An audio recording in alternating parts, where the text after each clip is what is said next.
On Friday morning, President Trump addressed the Conservative Political Action Conference, or CPAC, in Maryland. CPAC had not seen a president address the conference in their first year since Ronald Reagan in 1981. And last year, then-candidate Trump did not attend as his new brand and vision for the Republican Party and the conservative movement was still up in the air among the more establishment types. But it's now 2017, and Trumpism clearly has a stranglehold on both the GOP and movement conservatives. I thought I would share with you today some of the highlights from his speech and break it down a bit. President Trump began by discussing his favorite target, the fake news media. I'm not against the press.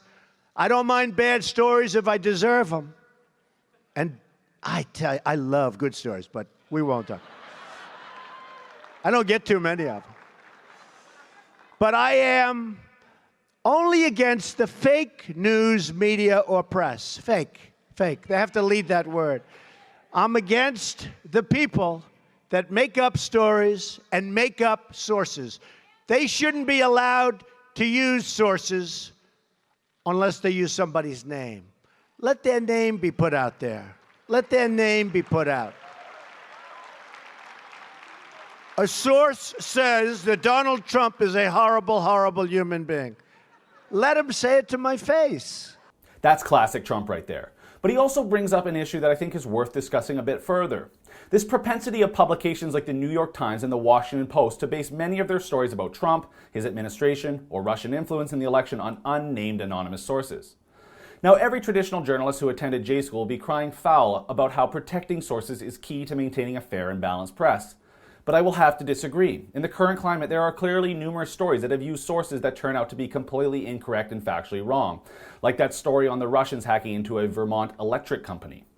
And yet there is never really any accountability when these so-called sources turn out to be wrong, made up, or both. And to take it just one step further, should journalists be allowed to protect anonymous sources when those sources leak journalists' classified information and then they publish it, like they did with the stories around the former National Security Advisor Flynn's phone call with the Russian ambassador? I think in cases where classified information, possibly a national security issue, is leaked and the press publish it, there should be some kind of punishment for that behavior, and not just for the source, for the journalist as well. Next, Trump outlined what his movement means. Take a look. What this movement means for the future of the Republican Party and for the future of America.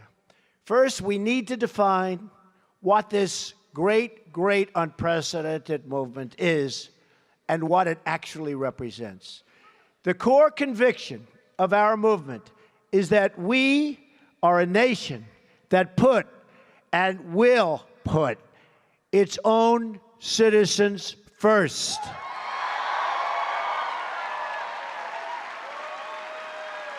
We've spent trillions of dollars overseas while allowing our own infrastructure to fall into total disrepair and decay.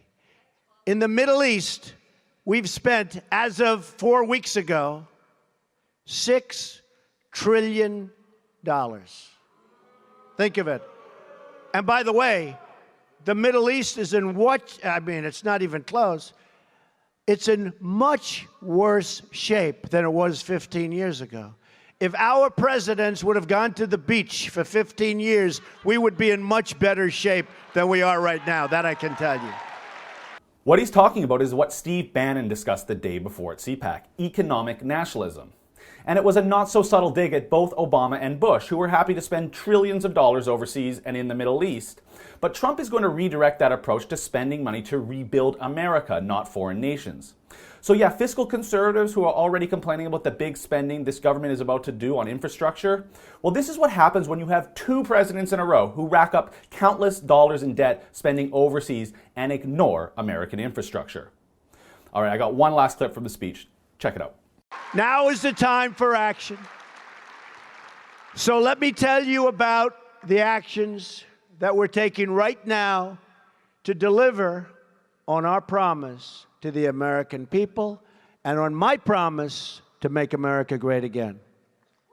We've taken swift and strong action to secure the southern border of the United States and to begin the construction of a great border wall.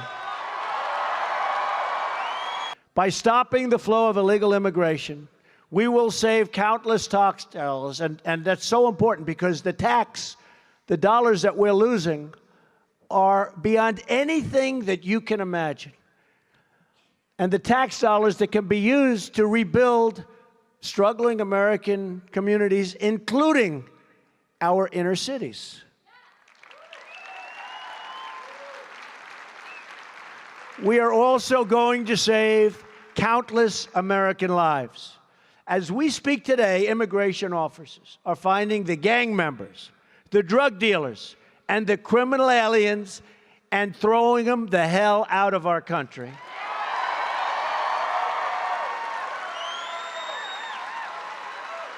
And we will not let them back in. They're not coming back in, folks. What you just heard there is why President Trump is going to be a revolutionary figure. For too long, politicians for both the Democrats and the Republicans have been far too weak on immigration and the southern border. They've given in to the lobby of either big corporate interests who love the cheap labor of illegal immigration, or the open borders policies of the left and influencers like George Soros, which have slowly degraded the middle class into a vestige of what it once was in the United States. Trump never backed away from his wall promise or being defined as the anti-illegal immigration candidate. And that's what's helped him win in so many places people gave him no shot. For the Rebel.media, I'm Christopher Wilson. Thanks for watching. We'll break down the press conferences and the comments of Donald Trump like the dishonest media just won't. We'll give you the truth, so click subscribe on our YouTube channel.